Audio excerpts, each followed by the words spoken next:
Thank you for joining me on the journey. This is Completed Christianity, so welcome back. Next episode of Being Complete, and today is third day, misunderstood verses. So today we're going to look at Romans 8, 6 through 8. And so this, as the way that this kind of gets that's taught and passed around, this is a very familiar passage. Romans 8, preached a lot. And this particular part here just kind of oftentimes gets glossed over, or definitions get changed from what the understanding of a first century Hebrew mind that wrote this and read this went originally. And so let's read the verse here. Romans 8, 6. For the mind of the flesh is death, but the mind of the Spirit is life and peace. Because the mind of the flesh is enmity towards the mighty one, for it does not subject itself to the Torah or law of the mighty one, neither indeed is it able. And those who are in the flesh are unable to please the mighty one.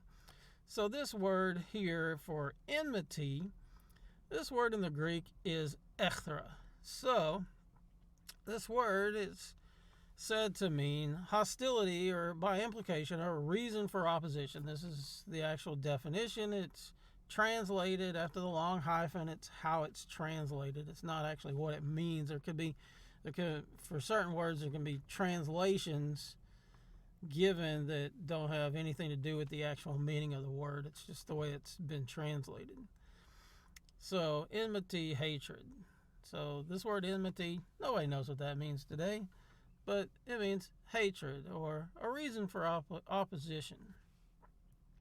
And in the Webster's, they defined it as mutual hatred or ill will.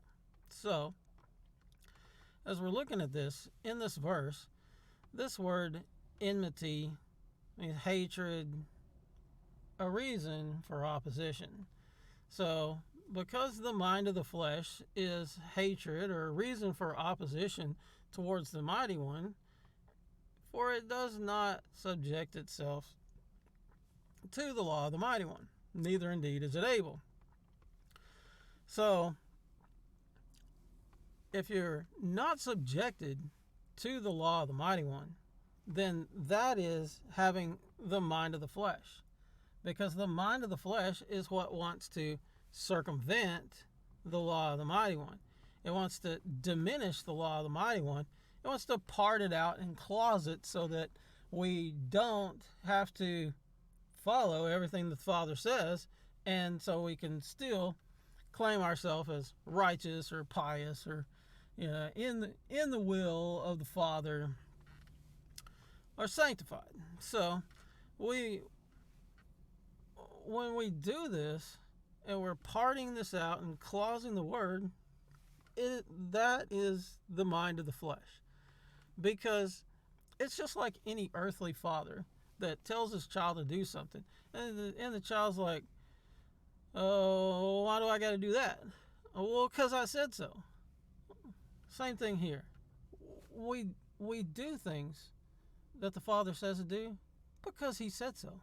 It doesn't have to be any other reason. But most people, they only do things because they want their fire insurance. They want their get out of hell free card, as people have called it.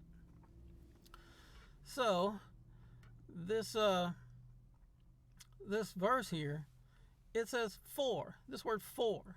It does not subject itself to the law of the mighty one. So the reason that the mind of the flesh is hatred towards the mighty one, that reason is for it is not subjected to the law of the mighty one. So this phrase, law of the mighty one, that gets redefined as being some other law, this law of Christ, arbitrary law of Christ, that it's a moral law and ceremonial law is done away with. none of this is in the scripture.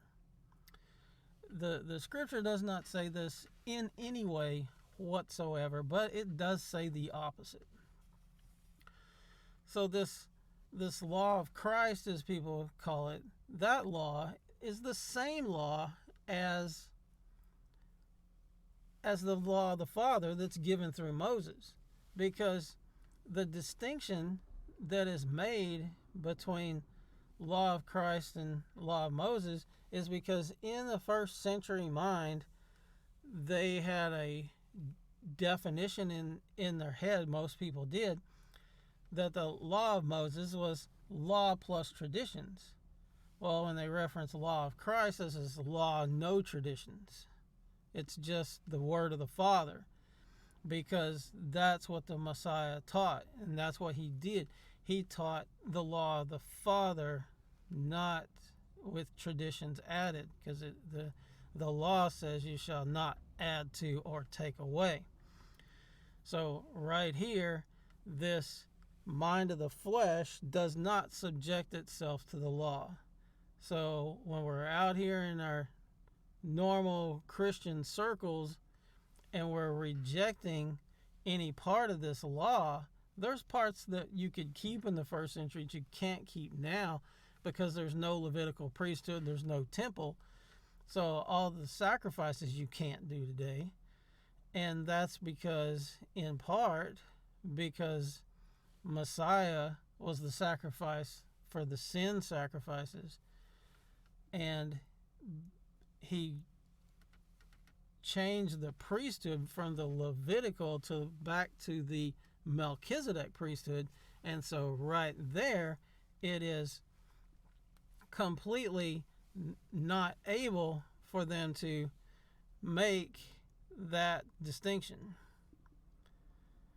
To say that the law of the Father is anything other than the law of the Father given through Moses is to be disingenuous to the Hebrew culture and understanding of the first century apostles. Psalm 89:34, my covenant I will not break nor alter the word that has gone out of my lips. If you like the video, give us a thumbs up. Comment down below. Comments of opposition are welcome. Just don't say anything dumb like we're not under the law. We're under grace, because you've been taught to use that verse outside of the bounds of its intended context. Subscribe now. Smash that subscribe button and ring that bell so that you get notifications of all future videos.